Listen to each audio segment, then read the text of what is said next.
this little girl, Koo Jae-yoon, is a top killer. She stands alone, facing several vicious dogs that surround her. Without a trace of fear, Koo Jae-yoon single-handedly defeats all the dogs with a small wooden stick in her hand. 10 years ago, a mysterious organization altered human genetics. The children here possess superhuman abilities, with intelligence far surpassing that of ordinary individuals. Koo Jae-yoon is their most successful creation, able to manipulate objects with her mind. Because her powers were so powerful, the organization felt that the experiment was out of control, decided to terminate the experiment and kill the girl. Unexpectedly, she killed the guards and escaped from the organization. A group of people, accompanied by hunting dogs, relentlessly chase after her. After running through the night, the girl collapses outside a farmhouse. As the sky brightens, the young girl is discovered by a kind-hearted farmer. The compassionate farmer calls a doctor to treat the girl. The doctor says the girl is not seriously injured, but the head injury she sustained may result in memory loss. Feeling pity for the little girl, the farmer and his wife,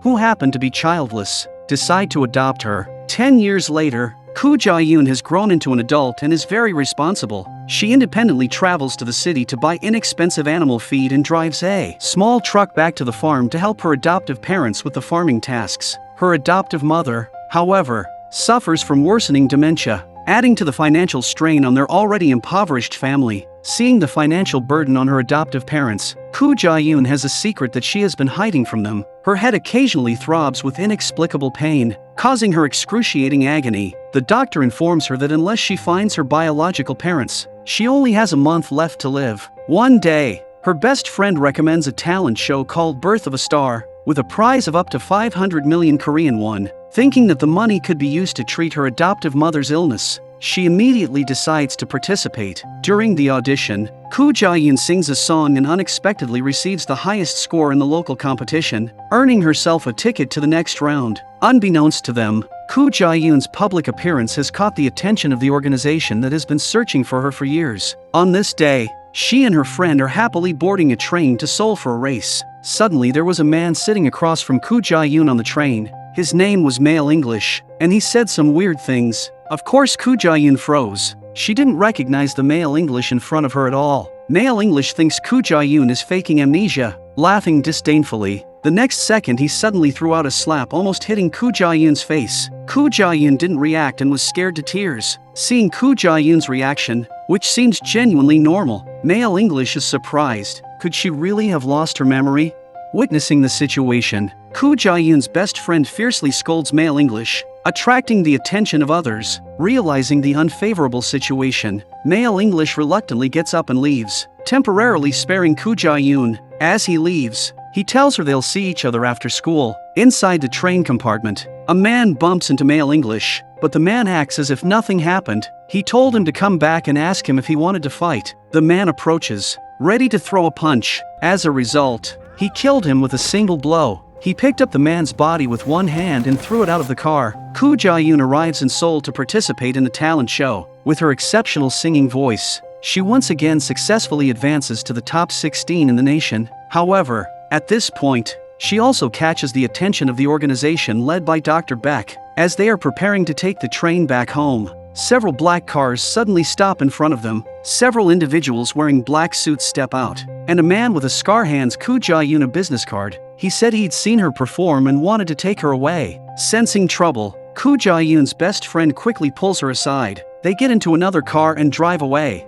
indicating that the situation is far from over. Back in town, she runs into Male English again, and he threatens her with the lives of her adoptive parents. That night they came back to Koo Jae-yoon's house and took her friend hostage. At that moment, the scarred man reappeared, and when he saw that Koo Jae-yoon still hadn't recognized her identity, so he told Koo Jae-yoon that he almost died at his hands. So how could he not recognize you? But at this moment, Koo Jae-yoon doesn't seem like a witch at all. She keeps begging, hoping to spare them. The man puts the knife to her best friend's neck, and blood quickly starts to flow.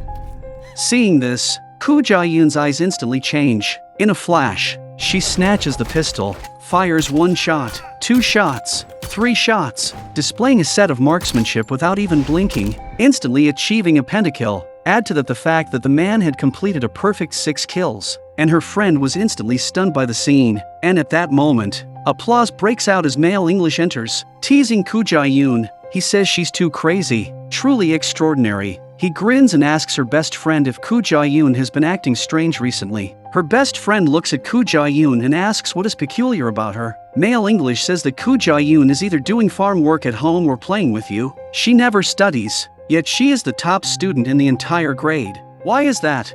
Because she was the highest level of brain modification in the first place. Codename Witch. But Koo Ja-yoon still can't remember, only to see Male English's expression suddenly become serious. This is another one with scars. It turns out that Male English is the same boy who helped organize the killing of Koo Ja-yoon when he was a child. After saying this, Male English demands that Koo Ja-yoon go back to headquarters with them. If she refuses, he will kill her foster parents and her best friend, for their safety and to uncover her own identity. Koo Ja-yoon reluctantly agrees. Koo Ja-yoon went with them back to the experimental base from 10 years ago, was locked in a chair in the laboratory, and Dr. Beck, the mastermind behind the organization, was thrilled to see her creation again after 10 years. But Koo Ja-yoon still couldn't remember anything. Dr. Beck makes a gesture. Her men immediately give her a shot. Koo Ja-yoon immediately remembers everything. It turned out that back then, the organization didn't continue to pursue her, because she had undergone genetic modification. Once she was separated from their drugs,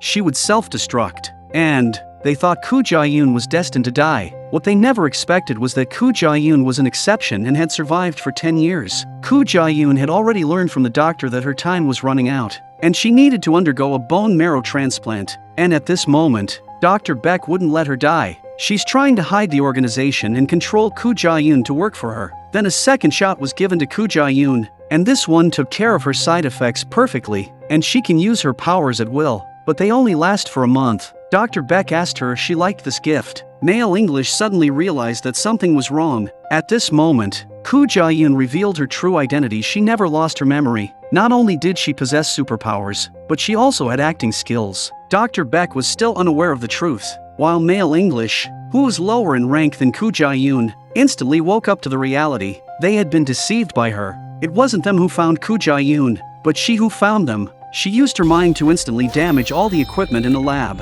As a rookie attempted to capture her, Koo Ja-yoon had already vanished without a trace. In the next second, Koo Ja-yoon struck him down with a fatal blow.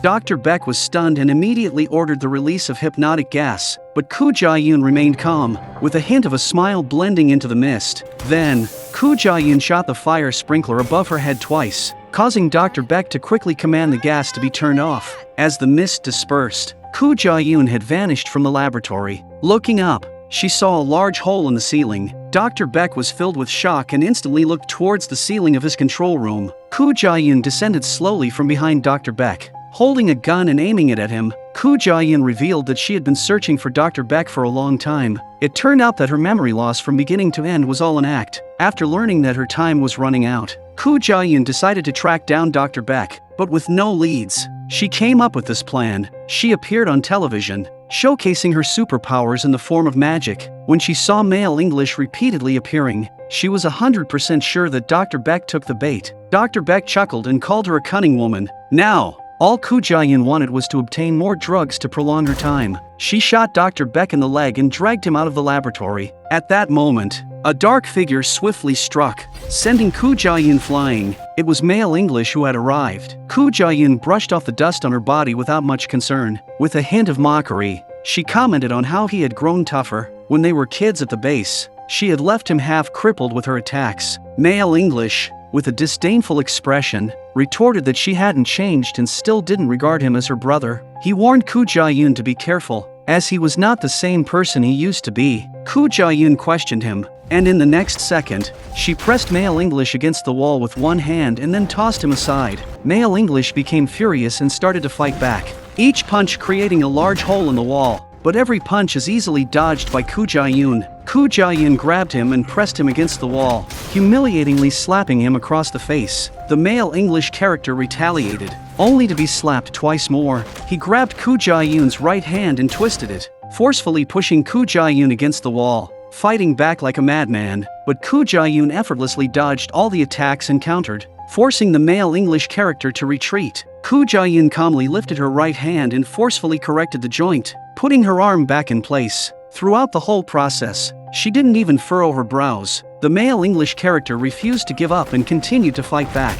Then, Koo Ja-yoon used her telekinesis to grab the gun on the ground. The male English character dodged behind the room's eaves, using telekinesis to control an iron box as cover and directing it to strike Koo Ja-yoon. At this point, the outcome was already determined. In the face of absolute strength, Koo Ja-yoon dominated the battle. In the end, both the male English character and Dr. Beck were killed by Koo Ja-yoon. She returned to the laboratory and took the remaining 6 vials of the serum. Then she left the bloody base behind. Next, she arrived at the hospital and found her father and her bedridden mother. She placed the vials on the bed and told her father to administer them to her mother, dividing it into 8 doses, once a month. She promised to find a way to revive her mother afterward.